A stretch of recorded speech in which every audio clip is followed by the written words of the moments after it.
Hi friends, இன்றைக்கி பார்த்தீங்கன்னா என் ஒய்ஃபோட சேவிங்ஸ் பாக்ஸ் வந்து ஓப்பன் பண்ண வேண்டியதாகிடுச்சு. ஏன்னு பார்த்தீங்கன்னா எங்கள் அம்மாவுக்கு வந்து பெட் ஸ்கேன் எடுக்க சென்னைக்கு போகிறோம். அவங்களுக்கு எப்படி இருந்தால் பெட் ஸ்கேன் எடுக்கிறதுக்கு ஒரு 40 ரூபா கிட்ட செலவாயிடும்னு நான் நினைக்கிறேன்.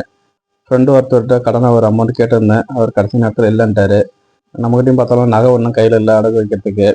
வெள்ளிக்கிழமை ஏதாவது நம்ம வாங்கி வச்ச ஸ்டாக்கில் ஏதாவது ப்ராஃபிட் வரும், அதை வச்சு நம்ம சேல் பண்ணிவிட்டு திங்கக்கிழமை ஹாஸ்பிட்டலுக்கு எடுத்துகிட்டு போயிடலாம் அப்படின்ற மாதிரி நினச்சேன்.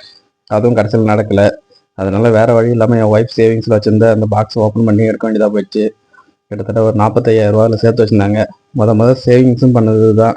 அதுவும் முழுசாக கம்ப்ளீட் பண்ண முடியாமல் எடுக்க வேண்டியதாக போச்சு. பரவாயில்ல, அடுத்தவங்கள்ட்ட கடை வாங்குறதுக்கு பதிலா இந்த சேவிங்ஸ் உதவிச்சு நினச்சின்னு ஓப்பன் பண்ணி எடுத்துட்டோம். கிட்டத்தட்ட இதில் அமௌண்ட் வந்து ஒரு 45,000 ரூபா சேர்த்து வச்சுருந்தாங்க. அதை எடுத்து தான் திங்கக்கிழமை ஹாஸ்பிட்டலுக்கு நாங்கள் போகிறோம். இதெல்லாம் ஒரு வீடியோவாக நீங்கள் போடுறீங்களே, இதெல்லாம் என்ன யூஸ் இருக்குது அப்படின்னு கேட்பீங்க. இருந்தாலும் என் ஒய்ஃப் ரொம்ப நாளாக சேர்த்து வச்சுருந்தா அமௌண்ட் எடுத்துகிட்டு தான் நான் போகிறேன். இன்றைக்கி யாரும் எனக்கு உதவ நேரத்தில் என் ஒய்ஃப் தான் உதவி இருக்காங்க. அது ரொம்ப சந்தோஷமாக இருக்குது.